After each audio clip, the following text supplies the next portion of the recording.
Hello students, welcome to LU Update. Well, we are going to discuss business economics for BCom entrance examination, and in that session we will discuss economics from basic detail.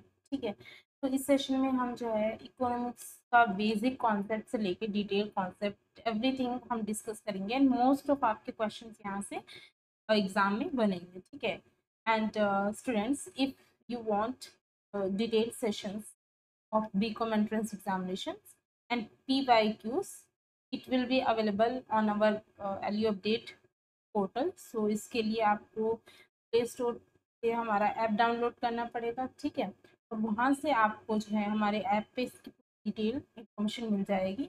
And इसके साथ साथ हमारे app पे आपको BBA, MBA, MCom, BCom, ठीक है, उनके भी कोर्सेज आपको अच्छे रिलायबल प्राइस पे मिल जाएंगे.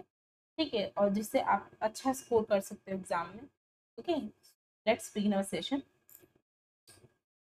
हम बेसिक इंफॉर्मेशन से पहले स्टार्ट करेंगे. ठीक है, तो वेल फादर ऑफ इकोनॉमिक्स और फादर ऑफ मॉडर्न इकोनॉमिक्स. ठीक है, अगर आपसे पूछा जाता है कि फादर ऑफ इकोनॉमिक्स या फादर ऑफ मॉडर्न इकोनॉमिक्स, तो आपको याद रखना है जो फादर हैं एडम स्मिथ.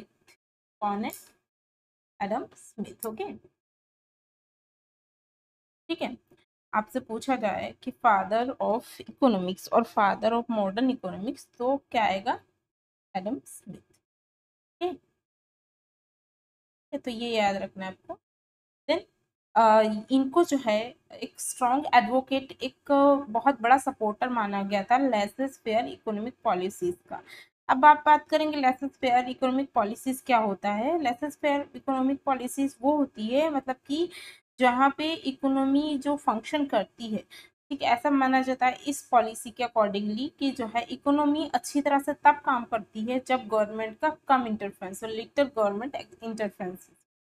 ठीक है, that is laissez faire economic policies. Then Adam Smith की जो बुक्स है उसमें से जो बहुत मानी हुई बुक्स है, that is theory of moral sentiments, that was written in 1753. And इस बुक में जो है ह्यूमन इथिक्स और जो है importance of sympathy in social behaviour, इसके बारे में बताया गया है. देन अनदर बुक है एडम स्मिथ की, that is an inquiry into the nature and causes of wealth of nation, 1776 में लिखी गई थी. और ये एक मॉडर्न एक ऐसी बुक है मानी गई है जो हम कह सकते हैं first modern work of economics है. इसमें एक्सप्लेन किया गया है कि किस तरह से फ्रीली मार्केट काम करती है, वर्क करती हैं, और किस तरह से उनके बेनिफिट्स जो है अच्छी तरह से उनको इकोनॉमिक फ्रीडम मिलता है. Now, economics is the social science that studies the choices that individuals, business, governments, and entire society make when they cope up with scarcity and incentives that influence and reconcile those choices. तो economics में क्या होता है कि एक study होती है जहाँ पे ये स्टडी किया जाता है कि किस तरह से इंडिविजुअल्स, बिजनेस, गवर्नमेंट और सोसाइटीज़ वो चॉइसेस करते हैं, लेकिन उनके पास लिमिटेड रिसोर्सेज होते हैं. और यहाँ पे ये दिखाता है कि किस तरह से ये चॉइसेस जो है इन्फ्लुएंस होते हैं इंसेंटिव से, और वो किस तरह से एक दूसरे को इम्पैक्ट करते हैं ना. जो वर्ड है दैट इज इकोनॉमिक्स, जो वर्ड है, तो ये कहाँ से लिया गया है? तो इकोनॉमिक्स जो वर्ड है वो ग्रीक वर्ड्स ओक्यूस, ओक्यूस यानी कि जिसका मतलब होता है हाउस होल्ड, एंड नेमेन जिसका जो मतलब उसका मतलब होता है मैनेजमेंट. तो इसका मतलब जो है इकोनॉमिक्स का मतलब होता है हाउस होल्ड मैनेजमेंट, वहां से लिया गया ना. जो इकोनॉमिक्स होती है इसमें दो ब्रांचेस होते हैं, माइक्रो इकोनॉमिक्स एंड मैक्रो. अगर हम बात करें कोई इंडिविजुअल, देखो माइक्रो इकोनॉमिक्स में क्या होता है, इंडिविजुअल्स और बिजनेस डिसीजन स्टडी किए जाते हैं. ठीक है, इसमें इंडिविजुअल चीज़ें देखी जाती है, मतलब कि जैसे कि हम कह सकते हैं कि हाउस होल्ड किस तरह से डिसाइड करते हैं क्या खरीदना है, और फर्म्स क्या डिसाइड करते हैं कि क्या प्रोड्यूस करना है. तो ये सारी चीज़ें माइक्रो इकोनॉमिक्स में होती हैं. एंड अगर बात करें तो जो फादर ऑफ इकोनॉमिक्स जो है उन्होंने फोकस किया था benefits of free market and individual choice. तो इसके फादर, माइक्रो इकोनॉमिक्स के फादर हम बोल सकते हैं Adam Smith. Then macro economics में क्या होता है कि पूरी इकोनॉमी को एज अ होल यानी कि एग्रीगेट लेवल पे स्टडी किया जाता है. ठीक है। और जैसे कि हम बात कर सकते हैं unemployment rates, inflation, overall economic growth, death rate, birth rate, ठीक है, ये सारी चीज़ें मैक्रो इकोनॉमिक्स में स्टडी की जाती हैं। और इसमें जो है जॉन जॉन मैनेट कीन्स जो है उनको फादर कहा गया है। ठीक है। और उनको इस चीज़ के लिए जाना जाता है कि किस तरह से गवर्नमेंट पॉलिसीज हेल्प करती हैं इकोनॉमी को मैनेज करने में, स्पेशली जब रिसेशन होता है। ठीक है। तो इस तरह से ये दोनों एक इकोनॉमिक है जो इंडिविजुअल लेवल पे काम करती है और दूसरी जो है एग्रीगेट लेवल पे। तो माइक्रो मैक्रो आपको पता होना चाहिए। देन अब बात करें तो यही चीज़ है कि माइक्रो इकोनॉमिक्स में इंडिविजुअल चीज़ है, जैसे कि हमने देखा कि प्रोडक्ट प्राइसिंग, ठीक है, देन फैक्टर प्राइसिंग, यानी कि प्रोडक्ट प्राइसिंग के लिए जो है थियोरी ऑफ डिमांड, ठीक है, ये स्टडी किया जाता है। ठीक है। यहाँ पे देखो आप माइक्रो जो इकोनॉमिक्स, इसमें product pricing, factor pricing, welfare economics. Then macro economics में क्या होता है, नेशनल इनकम, एम्प्लॉयमेंट की theory, theory of price, theory of economic growth, theory of distribution, ये सारी चीज़ें होती हैं। ठीक है। प्रोडक्ट प्राइसिंग के लिए क्या यूज़ किया जाता है, theory of demand and consumer behaviour. Demand में जो है ये जो थियोरी है ये एक्सप्लेन करती है कि कंज्यूमर जो है उनकी कितनी विलिंगनेस है, कितनी एबिलिटी है कि वो एक गुड या सर्विस को लेना चाहते हैं, परचेस करना चाहते हैं at a given price and at a given point of time. Then consumer behaviour ये स्टडी करता है कि किस तरह से इंडिविजुअल चॉइसेस करते हैं कि उनको क्या खरीदना है और वो कौन कौन से फैक्टर से इन्फ्लुएंस होते हैं, हम जैसे कि preference, income, prices of related goods. Now जो theory of supply and producer behaviour, तो थियोरी ऑफ सप्लाई जो है डिस्क्राइब करती है कि किस तरह से प्रोड्यूसर डिसाइड करते हैं कि वो जो है किस रेट पे जो है डिफरेंट डिफरेंट प्राइजेस पे कितना वो गुड या सर्विस सप्लाई करेंगे, और वो कौन कौन से चीज़ों से इन्फ्लुएंस होता है, जैसे कि cost of production, technology, profit, ये सारी चीज़ें।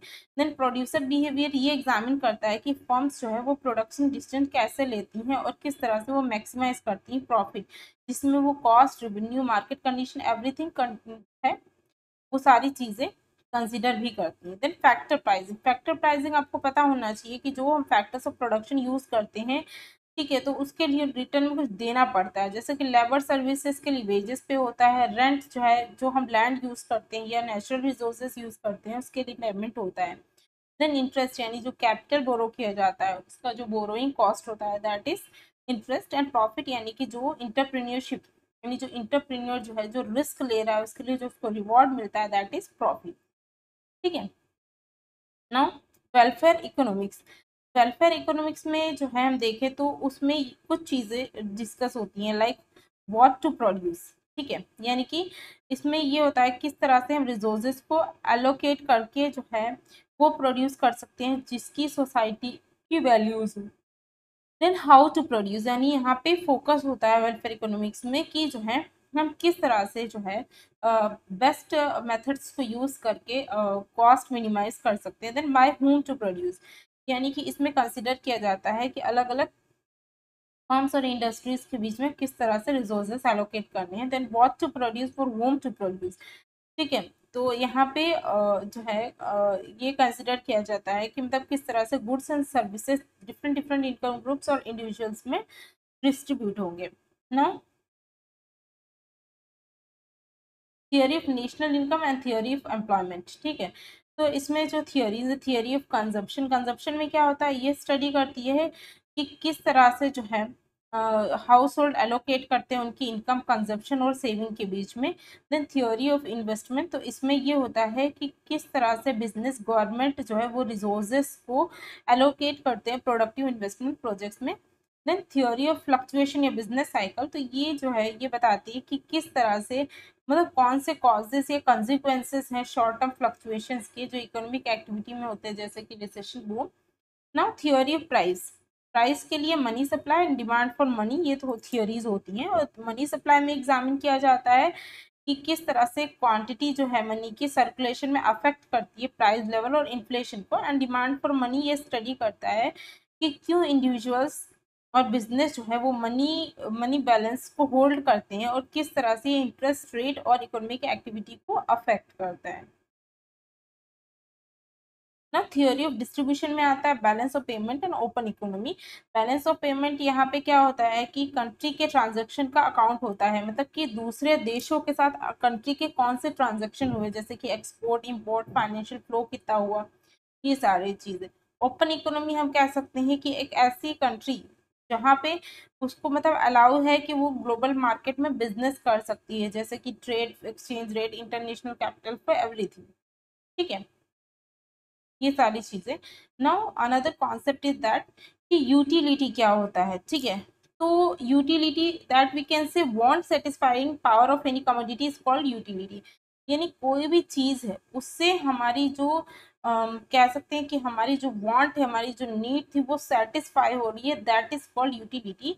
और ये याद रखना कि कमोडिटी यानी कोई भी वस्तु या कोई भी चीज है जिसकी यूटिलिटी हो सकती है, लेकिन ये जरूरी नहीं है कि जो यूटिलिटी है वो हमेशा अच्छी ही हो कंज्यूमर के लिए। जैसे फॉर एग्जांपल अल्कोहल की बात करें तो वो ड्रिंकर के लिए यानी जो पीता है उसके लिए तो वो यूटिलिटी देती है, बट वो क्या होती है हेल्थ के लिए जो है हार्मफुल होती है, इंजीरियस होती है, यानी कि ये गुड नहीं है।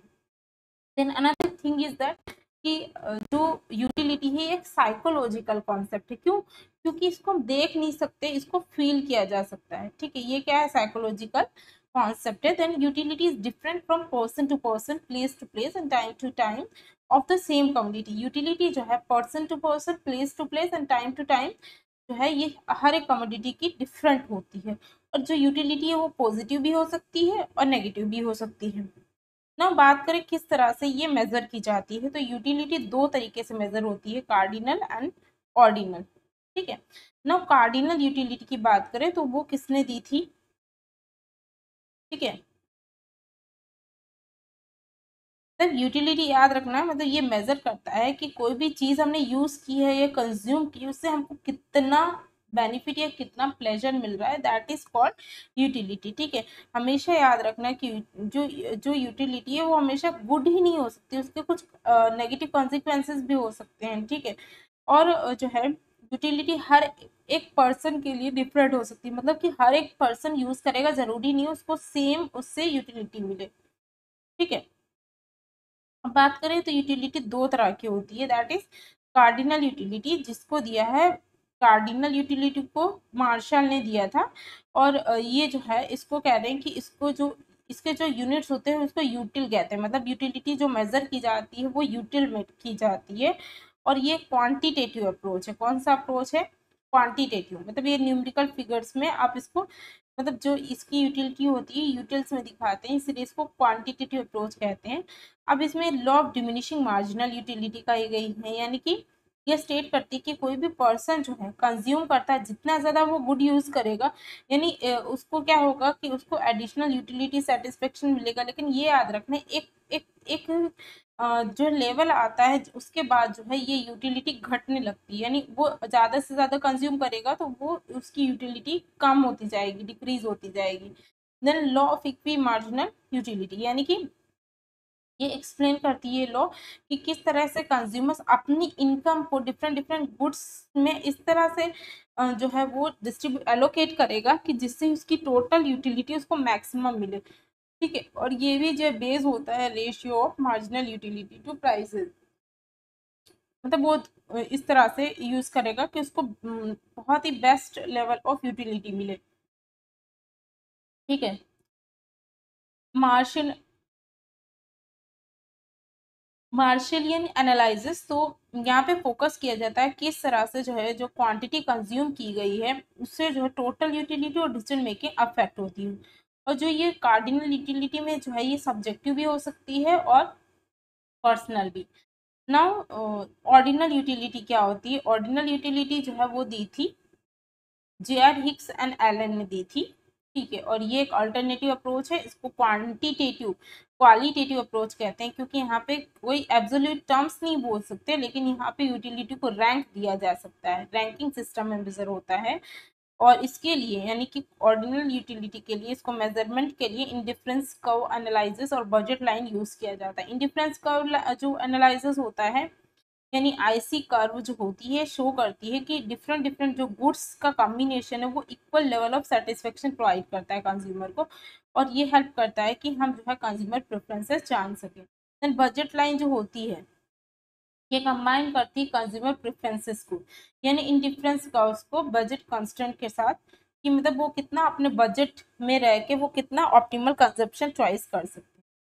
देन जो कार्डिनल यूटिलिटी से बेटर जो है ये ऑर्डिनल यूटिलिटी मानी गई, क्योंकि ये ज़्यादा रियलिस्टिक मानी गई है, ठीक है, क्योंकि इसमें फोकस जो है रिलेटिव प्रेफरेंसेस पे है और चॉइसेस पे है, ना कि जो है कोई न्यूमेरिकल वैल्यूज देने पे है, ठीक है।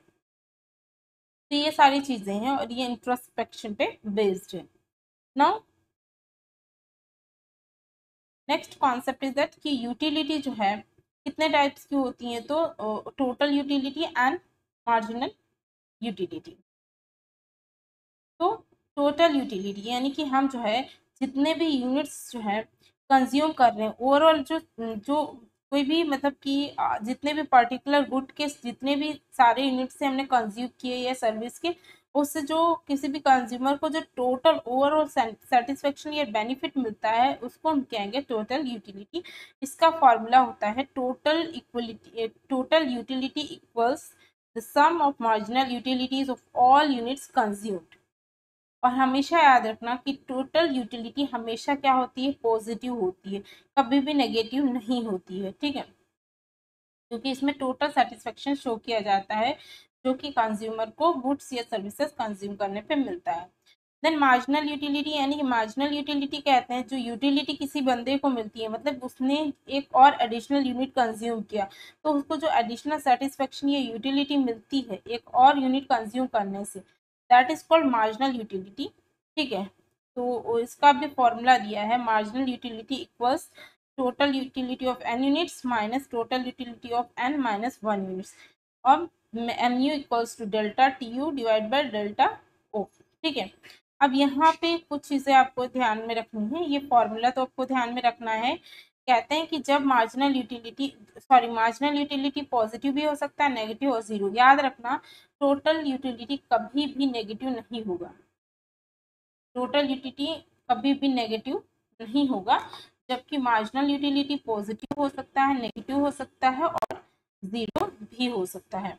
याद रखना कि जब मार्जिनल यूटिलिटी पॉजिटिव होता है, जब मतलब कब होता है कि जब टोटल यूटिलिटी इंक्रीज होता है, इसका मतलब कि हम एक एडिशनल यूनिट कंज्यूम करने से हमको जो है पहले वाले से ज़्यादा सेटिस्फेक्शन मिल रहा है, ठीक है। देन जब टोटल यूटिलिटी मैक्सिमम पे पहुंचती है, यानी कि उसके बिल्कुल जो है हाईएस्ट लेवल पे, देखो टोटल यूटिलिटी कभी भी माइनस में नहीं होती, याद रखना।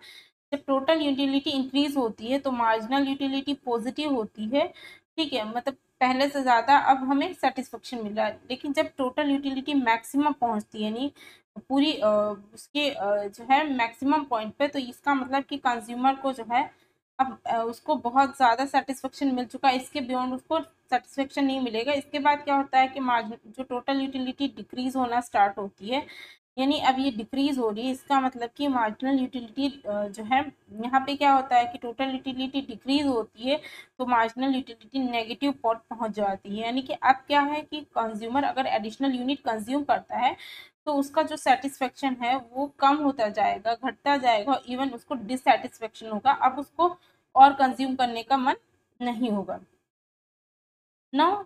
ये चीज़ें याद रखना, जैसे कि मैंने आपको समझा दिया कि जब टोटल यूटिलिटी इंक्रीज होगा तो मार्जिनल यूटिलिटी पॉजिटिव होगा, क्योंकि ये क्वेश्चंस पूछे जा सकते हैं आपको, ठीक है।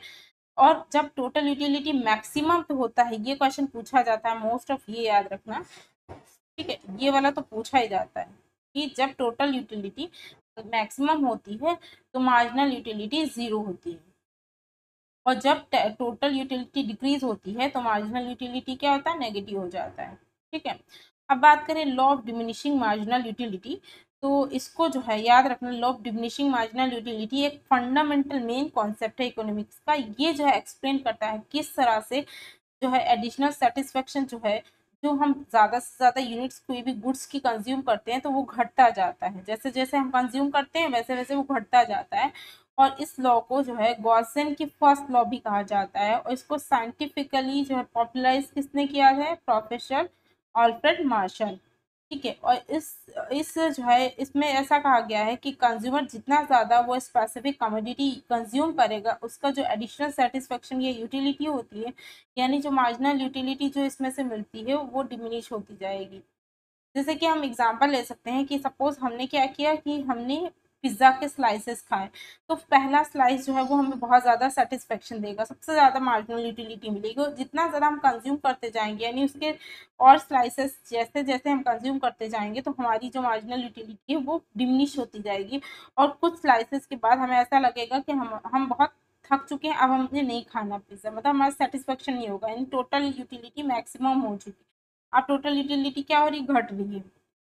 तो ये सारे जो कॉन्सेप्ट हैं, इनकी हेल्प से इकोनॉमिक्स और जो बिजनेस है वो प्रिडिक्ट करते हैं कंज्यूमर बिहेवियर, इसी के अकॉर्डिंगली वो प्रोडक्शन करते हैं।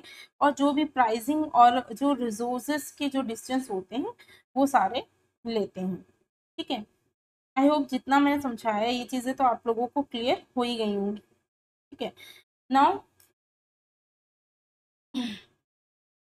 अब बात करते हैं तो एजम्पशंस की। ठीक है।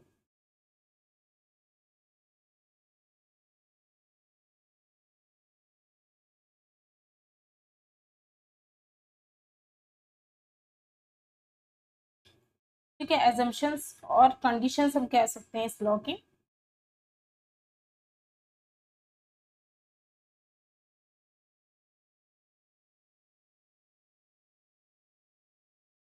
तो assumptions या कंडीशन की बात करें तो इसमें क्या बोल रहे हैं कि होमोजेनियस कमोडिटी। ठीक है। assumptions की जो भी मतलब कुछ कंडीशंस होती हैं तभी ये जो लॉ है वो काम करेगी। कब होगी, कहते हैं कि होमोजेनियस कमोडिटी यानी जो गुड्स या सर्विसेज जो कंज्यूम किए जा रहे हैं वो क्या होने चाहिए, सेम सेम टाइप और क्वालिटी के होने चाहिए। Another thing is that fix place and time of consumption, यानी कि जो कंजप्शन है वो एक परफेक्ट एक कंसिस्टेंट लोकेशन और टाइम पे ही होना चाहिए। देन वैल्यू ऑफ कमोडिटी में कोई चेंज नहीं होना चाहिए। और कह रहे हैं कि जो सब्सटीट्यूट गुड्स हैं उनकी वैल्यू में भी कोई चेंज नहीं होना चाहिए। देन कंज्यूमर के इनकम, टेस्ट, फैशन और जो होता है कंज्यूमर का, वो सभी चीज़ें कांस्टेंट होनी चाहिए, उसमें भी कोई चेंजेस नहीं होने चाहिए। स्टैंडर्ड साइज ऑफ कमोडिटी यानी कि जो साइजेस या क्वांटिटी है कमोडिटी जो कंज्यूम किए गए वो यूनिफॉर्म होने चाहिए, मतलब कि सेम ही होने चाहिए। ठीक है। हाँ, क्रिटिसिज्म कह सकते हैं, एक्सेप्शंस कह सकते हैं जहाँ पे लॉ सही काम नहीं करती, दैट इज क्रिटिसिज्म है माइजर मैन, यानी कि जो कुछ इंडिविजुअल्स होते हैं उनका बिहेवियर अलग ही होता है, मतलब कि जब उनको सेटिस्फेक्शन इंक्रीज होता है, ठीक है, तो वो क्या करते हैं कि ज़्यादा से ज़्यादा कमोडिटी को होल्ड कर देते हैं, मतलब अपने पास जमा करके रख लेते हैं। देन इनिशियल स्टेज यानी कि जो है कहते हैं कि जब बिगिनिंग होता है कोई भी चीज़ का कंज्यूम करने का, तो वहाँ पे जो है हर एक एडिशनल यूनिट सेटिस्फेक्शन ज़्यादा दे सकता है। ये चीज़ डिपेंड करती है हमको कितनी नीड है उस चीज़ पे। देन ड्रंकर यानी कि जो कंजप्शन है, ठीक है, जैसे कि कुछ गुड्स जैसे अल्कोहल, तो यहाँ पे जो है यहाँ पे डिमिनिशिंग यूटिलिटी ओवरलुक्ड होगी, क्योंकि यहाँ पे इतना मतलब ये काम नहीं करेगी। ठीक है, क्योंकि पीने वाले को कितना भी पीने को मिले उसके लिए कम ही होता है, तो वहाँ पे ये काम नहीं करेगी। देन वेरी स्मॉल यूनिट्स यानी कि बहुत ही एक्सट्रीमली स्मॉल यूनिट्स अगर कम कमोडिटी के होंगे तो वहां पर भी जो है ये लॉ परफेक्ट नहीं कह सकती। ठीक है। Then various use of commodity, बहुत बार क्या होता है एक कमोडिटी के बहुत सारे मल्टीपल यूज होते हैं, जैसे कि म्यूजिक, पोएट्री, आर्ट, तो ये सारे सेटिस्फेक्शन जो है ये सारे यूजेस जो है वहाँ पे यूनिफॉर्मली वर्क नहीं करेंगे। देन इंटॉक्सिकेंट्स, ठीक है, तो जो है कहते हैं कि कुछ सब्सटेंसेस जैसे ड्रग या कुछ चीज़ें होती हैं जो एडिक्टिव हो सकती हैं। ठीक है, यानी कुछ उस चीज़ की अगर आप आदी हो गए तो वो सारी चीज़ें वहाँ पर भी ये लॉ काम नहीं करेगी। दिन नॉन मटेरियल एंजॉयमेंट यानी कि जो music, good poem, beautiful scene, ये सारी चीज़ें जो होती हैं ना, तो इनकी कोई डिमिनिशिंग यूटिलिटी नहीं होती। ठीक है। अब बात करते हैं law of equi marginal utility. तो इक्वी मार्जिनल यूटिलिटी, इसको लॉ जो है गॉसन के सेकंड लॉ कहा जाता है। लॉ ऑफ सब्सटीट्यूशन भी कहा जाता है और लॉ ऑफ मैक्सिमम सेटिस्फेक्शन भी कहा जाता है। Law of economy, law of maximum consumption, ये सारी चीजें याद रखना है, सारे नाम आपको याद होना चाहिए। तो ये लॉ एक्सप्लेन करता है कि कंज्यूमर जो है उनको ऑप्टिमल सेटिस्फेक्शन उनकी स्पेंडिंग से मिल सकता है। ठीक है। देन ये प्रिंसिपल स्टेट करता है कि जैसे कोई भी कंज्यूमर है वो इक्विलिब्रियम में पहुंचता है जब वो क्या करता है कि अपना जो इनकम है अलग अलग वैरायटी ऑफ गुड्स में डिस्ट्रीब्यूट करेगा। इस तरह से इस तरह से वो अपने पैसे को खर्च करेगा कि उसको जो है सारे गुड्स पे जो उसने लास्ट रुपी जो भी एक्सपेंड किया है तो उससे भी उसको ईच एंड एवरी गुड पे उसको इक्वल सेटिस्फेक्शन मिलेगा। ठीक है। देन बात करें तो ये जो है गाइड करता है कंज्यूमर को कि वो जो है किस तरह से अपना टोटल यूटिलिटी मैक्सिमाइज कर सकते हैं। मतलब ये जो लॉ है ये हेल्प करती है उन कंज्यूमर को जो अपने बजट के अंदर ही स्पेंड करना चाहते हैं। मतलब वो इस तरह से अपने जो बजट को खर्च कर सकते हैं कि जिससे उनको जो उन्होंने लास्ट यूनिट भी जो खर्च किया है ना अपना पैसा, तो उससे उनको जो है इक्वल सेटिस्फेक्शन मैक्सिमम सेटिस्फेक्शन ही मिलेगा। ठीक है। तो ये चीज कही गई है जैसे कि हमने सपोज 10 रुपए स्पेंड किए स्नैक्स पे, चिप्स कुकी या सोडा कुछ भी लिया, तो हमने हमने इस लॉ के अकॉर्डिंगली ये पता चल रहा है कि हमने जो इवन लास्ट रुपी स्पेंड किया है हमारे आइटम पे वो हमको सेम एडिशनल इंजॉयमेंट देगा। ठीक है। ये सारी चीजें हुई। नाउ एजम्पशंस, कुछ चीजें एज्यूम की जाती है जिसमें कि जो कंज्यूमर्स होते हैं वो क्या होते हैं रेशनल, यानी कि वो सेम बिहेव करेंगे, यानी वो लॉजिकली बिहेव करेंगे। दूसरी चीज कहते हैं कि marginal utility of money same. यहाँ पे एज्यूम किया गया है कि मार्जिनल यूटिलिटी जो मनी की है वो क्या रहेगी, सेम रहेगी, वो चेंज नहीं होगी। और दूसरी चीज कह रहे हैं कि एक्सपेंसेस जो किए जाएंगे वो स्मॉल यूनिट्स में होंगे, टाइम और प्लेस सेम होना चाहिए, और लोगों का इनकम फैशन इंटरेस्ट वो भी अनचेंज्ड होना चाहिए। ना ये चीजें तो आपको क्लियर हो जानी चाहिए।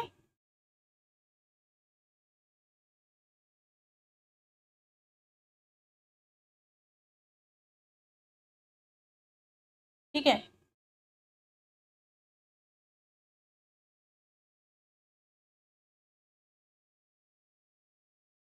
Now we will see consumer equilibrium.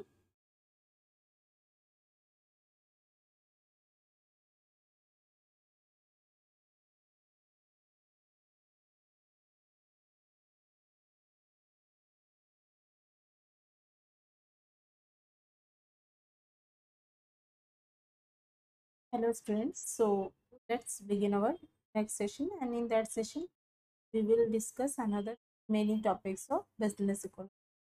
तो सबसे पहले हम देखते हैं कंज्यूमर इक्विलिब्रियम क्या है। तो कंज्यूमर इक्विलिब्रियम एक सिचुएशन है जहाँ पे हम कह सकते हैं तो कंज्यूमर है वो अपना इनकम इस तरह से स्पेंड करेगा कि जिससे उसको जो है मैक्सिमम सेटिस्फेक्शन मिले। ठीक है।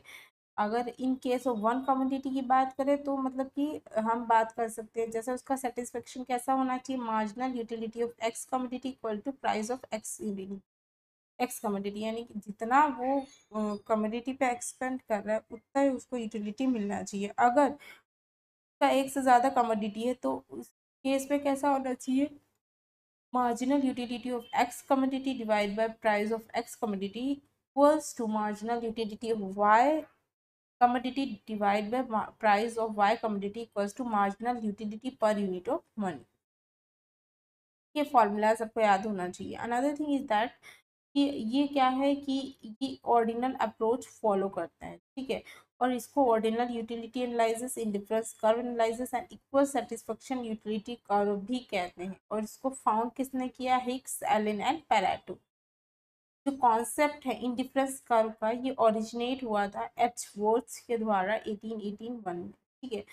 देन इंडिफरेंस कर्व एनालिसिस क्या है, सो याद रखना कि जो इंडिफरेंस यानी आईसी कर्व है उसको इटालियन इकोनॉमिस्ट पेरेटो ने पहले इन्वेंट किया था। उसके बाद जो इसको फुल्ली डेवलप किया था British economist J R Hicks and R G D Allen ने। ठीक है। इसमें जो है एक प्रोमेंट है ओवर कार्डिनल अप्रोच। ठीक है। आईसीटी जो है वो बेस्ड है on the idea of ordinality, utility and scale of preferences. Indifference curve हम कह सकते हैं क्या है, बताती हूँ कि जो इंडिफरेंस कर्व है हम कह सकते हैं एक ऐसी कर्व है जो अलग अलग कॉम्बिनेशन शो करता है दो गुड्स का, टू गुड्स का, जो कि कंज्यूमर को इक्वल लेवल ऑफ सेटिस्फेक्शन देंगे। ठीक है। इसको हम कैसे समझेंगे, let's see with the help of a schedule.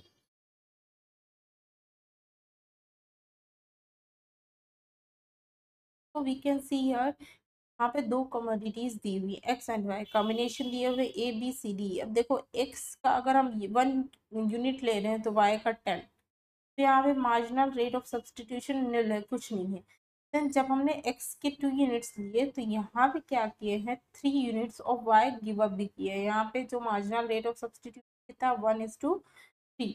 बाद में क्या किया कि जो सी कॉम्बिनेशन है, यहाँ पे एक्स का 3 लिया है और वाई का कितना है 5। यहाँ पे जो ratio marginal rate of substitution that is 1:2। देन डी जो डी कॉम्बिनेशन है, वहाँ पे एक्स के 4 यूनिट्स है और वाई के 4 हैं, और यहाँ पे मार्जिनल रेट ऑफ सब्सटीट्यूशन जो 1:1 है। ना मार्जिनल रेट ऑफ सब्सटीट्यूशन किस तरह से फाइंड करेंगे, सेक्रीफाइस डिवाइड बाय गेन, ये है फॉर्मूला, याद रखना। Then commodity Y, commodity Y का कितना स्लोप दिखाया जा रहा है, देखो आप देखो कि यहाँ पे क्या किया जा रहा है, कमोडिटी एक्स के लेने के लिए वाई का गिव अप किया जा रहा है, तो कमोडिटी वाई का डाउनवर्ड स्लोपिंग या कन्वेक्स टू ओरिजिन कर्व है, ठीक है। आईसी कर्व को इक्वल सेटिस्फेक्शन या आइसो यूटिलिटी कर्व भी कहा जाता है।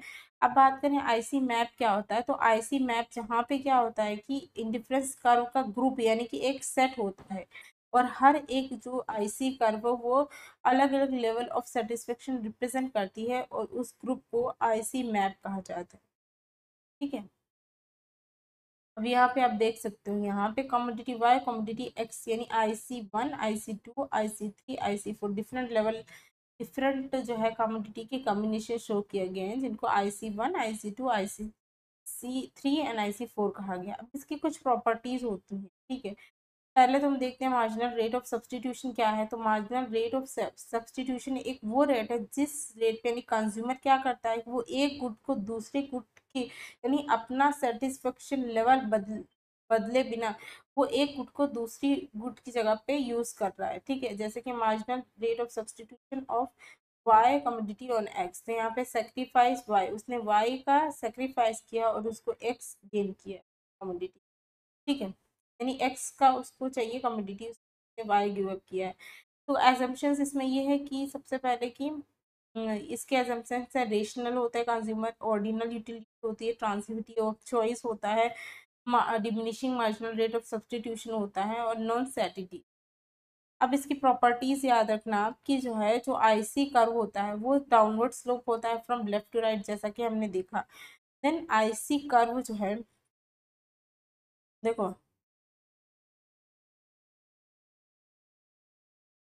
आईसी कर्व ही मैं आपको शो कर देती हूँ। हाँ, यहाँ पे आप देखो ये आईसी कर्व दी हुई है, तो आईसी कर्व में क्या कह रहे हैं कि जो है आईसी कर्व में डाउनवर्ड स्लोप होता है फ्रॉम लेफ्ट टू राइट, और ये जो है कन्वेक्स टू द ओरिजिन होता है। देन अनदर थिंग की कह रहे हैं कि हायर जो आईसी कर्व है वो ज़्यादा हायर सेटिस्फेक्शन देगी, यानी कि यहाँ इससे ज़्यादा इस पे सेटिस्फेक्शन मिलेगा, इससे ज़्यादा इस पे, इससे ज़्यादा इस पे, तो जितनी ज़्यादा ऊपर कर्व होगी उतना ज़्यादा लेवल ऑफ सेटिस्फेक्शन मिलेगा। देन याद रखना अनदर प्रॉपर्टी कि कभी भी दो आईसी कर्व एक दूसरे को इंटरसेक्ट नहीं करेंगी। Then last property is that कि आईसी कर्व जो है कभी भी ना ही इस साइड की एज ना ही वो, यानी एक्स एक्सिस या वाई एक्सिस का जो एजेस है वो कभी भी वो जो है टच नहीं करेगी, ठीक है। डाउनवर्ड स्लोप होगा लेकिन कभी भी आइदर ऑफ द साइड्स को इंटरसेक्ट या टच नहीं करेगी। बजट लाइन क्या होती है, तो budget line is also called the budget constant and it tells us about all possible combinations of two goods which a consumer can buy at available price but distributing all is her income. Budget line हम कह सकते हैं कि जो budget constraints यानी कि ये जो है कंज्यूमर को वो सारे कॉम्बिनेशन बताता है कि वो जो अपना जो इनकम है उसी के अंदर वो अवेलेबल प्राइस पे डिस्ट्रीब्यूट कर सकता है, ठीक है। वो जो पॉसिबल कॉम्बिनेशंस हो सकते हैं दो गुड्स के, ठीक है, तो उसको हम कहेंगे budget line.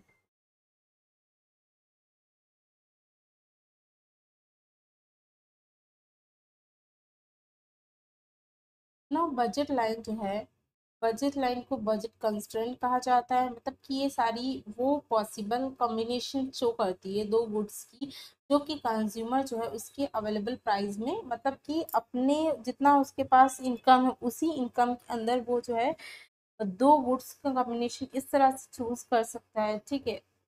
That is called budget constraints. अब आप देख सकते हैं बजट लाइन, ठीक है।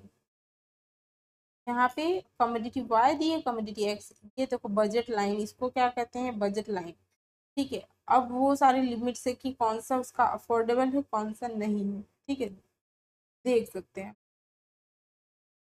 अब बजट लाइन जो है वो कैसे होती है, तो ये एक नेगेटिव स्लोप डाउन होती है, एक स्ट्रेट लाइन होती है। और स्कोप जो बजट लाइन का वो जो है प्राइस रेशियो जो दो कमोडिटी का होता है उसके बराबर होता है। और जो अगर प्राइस जो है कमोडिटी में कोई बदलाव आया, ठीक है, उससे क्या होगा, बजट लाइन रोटेट होती रहती है। अब कंज्यूमर इक्विलिब्रियम तो हमने देखा ही था कि आगे क्या है। कंज्यूमर इक्विलिब्रियम ये एक ऐसे सिचुएशन है जहाँ पे कंज्यूमर अपनी इनकम को कमोडिटी खरीदने के लिए खर्च करेगा इस तरह से जिससे कि उसको मैक्सिमम सेटिस्फेक्शन मिले, मतलब वो उसकी कोई टेंडेंसी नहीं होती मूव ऑन की, ठीक है। दैट यहाँ पे आप देख सकते हो ये कंज्यूमर इक्विलिब्रियम किया कहा गया है, ठीक है। IC1 IC2 IC3, तो ये जो है यहाँ पे ये जो ई पॉइंट है ये कंज्यूमर इक्विलिब्रियम है।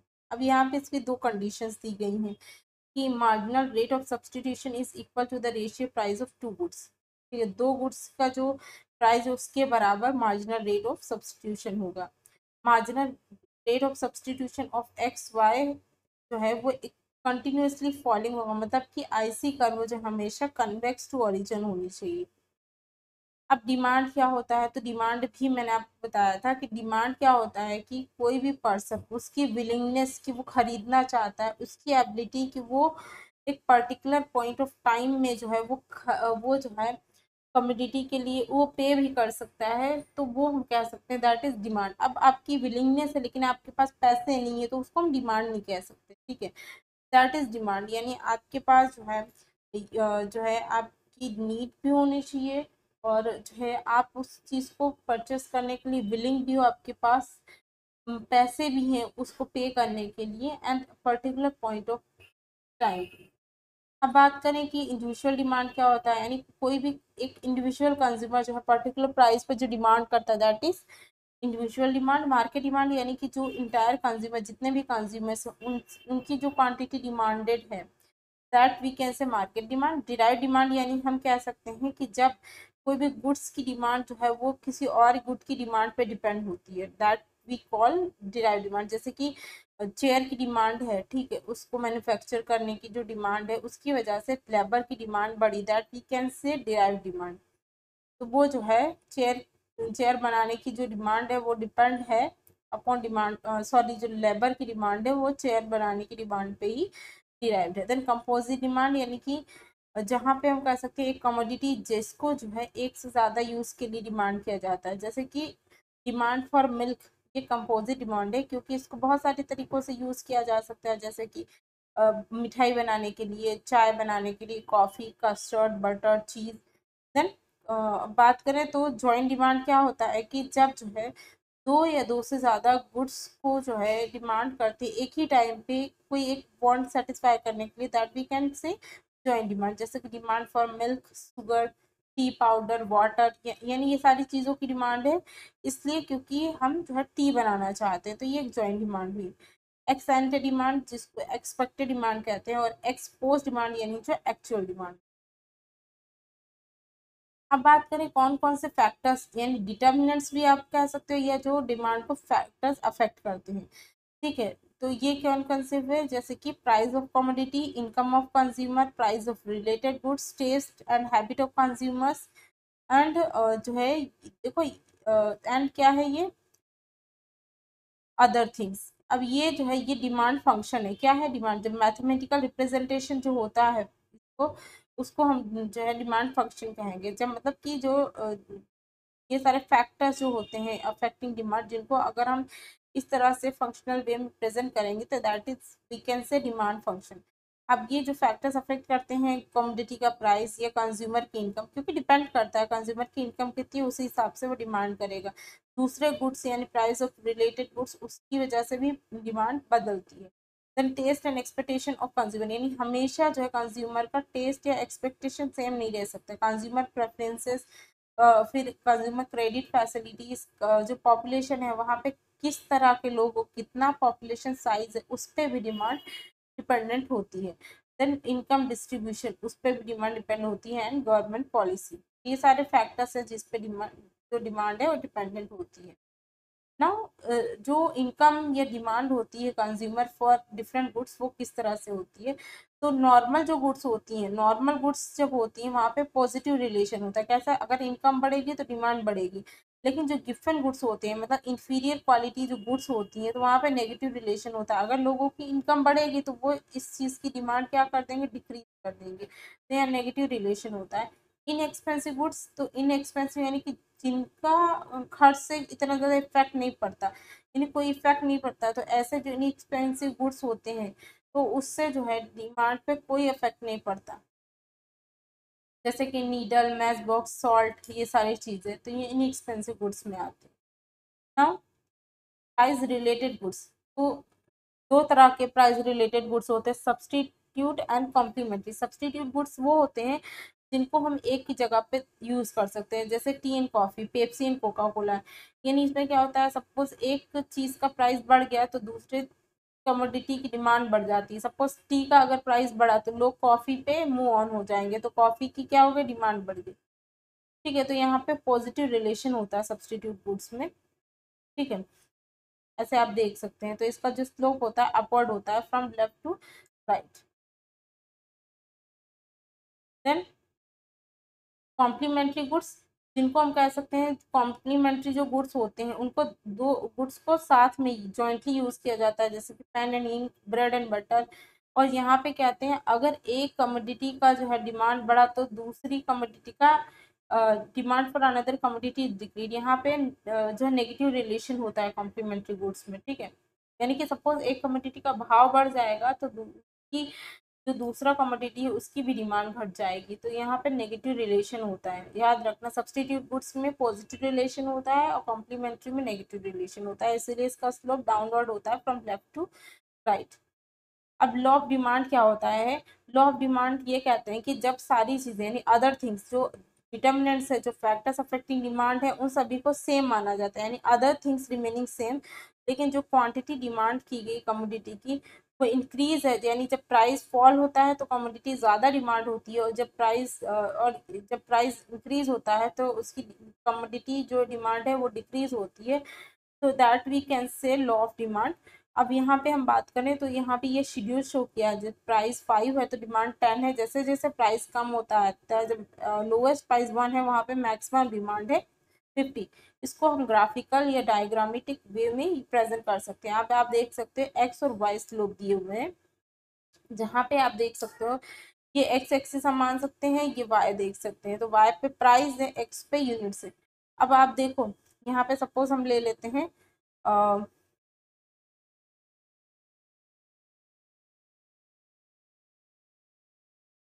यहाँ पे हम 1 लेते हैं, यहाँ पे एक सेकेंड, 5 4 3 2 1। ठीक है, हमने ये ले लिया। अब आप ले, यहाँ पे हम ले सकते हैं 10 20 30 40 एंड 50 लिया हमने। अब आप देखो कि 5 जब है तो डिमांड कितनी, 10 है, 4 पे 20 है। इस तरह से जब 1 यूनिट है तो 1 यूनिट पे डिमांड कितनी है, 50 है। तो यहाँ पे आप देख सकते हैं, इनको कॉम्बिनेशन भी, एक कॉम्बिनेशन कह सकते हैं पॉइंट का, ABCD। तो ABCD जो ये पॉइंट्स है उस कॉम्बिनेशन को ज्वाइन करते हैं तो हमें एक स्ट्रेट लाइन मिलती है जिसको DD कर्व बोलते हैं।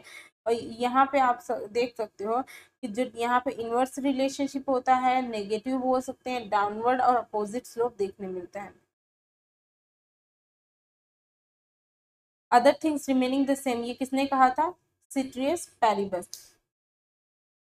अब ये बात करते हैं क्यों डिमांड कर्व हमेशा डाउनवर्ड होती है लेफ्ट टू राइट। तो यहाँ पे law of diminishing marginal utility काम करती है। ठीक है, मतलब एक हद तक ही इंसान को सेटिस्फेक्शन रहेगा ना, उसके बाद उसकी जो मार्जिनल यूटिलिटी है वो डिमिनिश होगी। इनकम इफेक्ट भी होता है, यानी लोगों की इनकम बढ़ेगी तो उनका क्या होता है, डिमांड जो है बढ़ती है। सब्सटीट्यूशन इफेक्ट, यानी कि अगर एक चीज महंगी हुई तो दूसरे की डिमांड बढ़ जाती है। कंज्यूमर जो है उनके नंबर्स इंक्रीज होना, या एक कोई भी कम्युनिटी के सेवरल यूजर्स, तो इसकी वजह से जो डिमांड कर्व है वो डाउनवर्ड होती है लेफ्ट टू राइट। ना लॉ ऑफ डिमांड के एक्सेप्शंस क्या है, तो सबसे पहले तो गिफ्ट एंड गुड्स, क्योंकि एक अलग ही केस है जहाँ पे क्या होता है, गिफ्ट एंड गुड्स में अगर लोगों की डिमांड बढ़, पैसे उनकी इनकम बढ़ती है तो वो इन चीज़ों का जो डिमांड है वो घटा देते, कम होता है।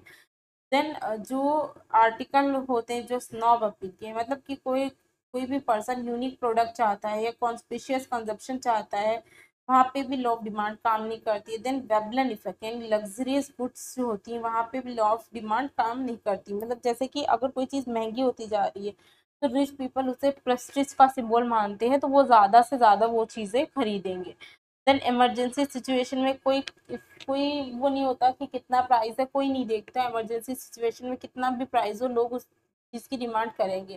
देन क्वालिटी प्राइस रिलेशनशिप, यानी कि बहुत बार क्या होता है, जिनको क्वालिटी चीज़ चाहिए तो वो प्राइस को इग्नोर करते हैं, तो वहां पर भी लॉ ऑफ डिमांड जो है काम नहीं करती है। एंड नथिंग इग्नोरेंस, यानी कुछ कंज्यूमर जो होते हैं वो जो है इतना ये सारी चीज़ों को इफेक्ट नहीं करते, ठीक है, इतना सारा ध्यान नहीं देते, तो वहाँ पे इग्नोरेंस की वजह से भी ये लॉ काम नहीं करती। देन फ्यूचर प्राइस चेंज, तो ये सारी चीज़ें, यानी बहुत बार क्या होता है कि एक्सपेक्टेशंस रखते हैं रिगार्डिंग फ्यूचर प्राइसेस, तो वहाँ पर भी एक्सेप्शन जो है लॉ ऑफ डिमांड काम नहीं करती। अब बात करें गिफन गुड्स या गिफन पैराडॉक्स क्या है, तो गिफन जो गुड्स या गिफन पैराडॉक्स है वो सर रॉबर्ट गिफन ने दिया था, स्कॉटिश जर्नलिस्ट एंड स्टेटिस्टिशियन है। ये लॉ ऑफ डिमांड का अपोजिट है। गिफन गुड्स कह सकते हैं जो बहुत ही खराब यानी इंफीरियर क्वालिटी गुड्स होते हैं। और याद रखना, जब गिफन गुड्स जो है उसका प्राइस घटता है तो जो गरीब लोग हैं इस चीज़ को कम खरीदेंगे, और जो उनका इनकम बढ़ जाएगा बच जाएगा उससे वो अच्छी क्वालिटी की गुड्स लें, और ऐसा इसके अपोजिट वाइस वर्सा भी हो सकता है। देन चेंज इन डिमांड, तो याद रखना इसका मूवमेंट जो होता है, चेंज इन डिमांड अगर प्राइस की वजह से चेंजेस हुआ, प्राइस इफेक्ट हुआ, तो वहाँ पे एक्सटेंशन और कॉन्ट्रैक्शन देखने मिलेगा। देखना जहाँ पे क्या कह रहे हैं, जैसे अदर थिंग्स कांस्टेंट है, अदर थिंग्स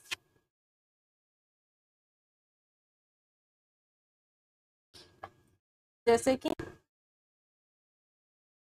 अदर थिंग्स क्या है, कांस्टेंट है, लेकिन जो है यहाँ पे प्राइस इफेक्ट है, प्राइस चेंज हुआ तो वहाँ पे extension of demand and contraction of demand, यानी कि एक्सटेंड यानी कि डिमांड बढ़ेगी और कॉन्ट्रैक्शन यानी डिमांड घटना।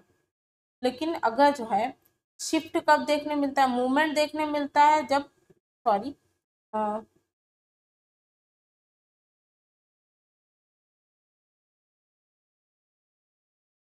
तो मूवमेंट कब देखने मिलता है, जहाँ पे प्राइस में बदलाव होता है यानी एक्सटेंशन एंड कॉन्ट्रैक्शन।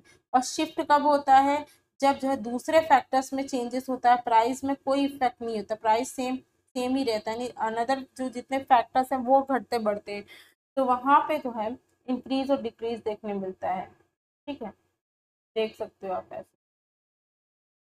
तो नेक्स्ट सेशन में हम इलास्टिसिटी ऑफ डिमांड डिस्कस करेंगे, यहाँ पे हम सेशन ओवर करते हैं।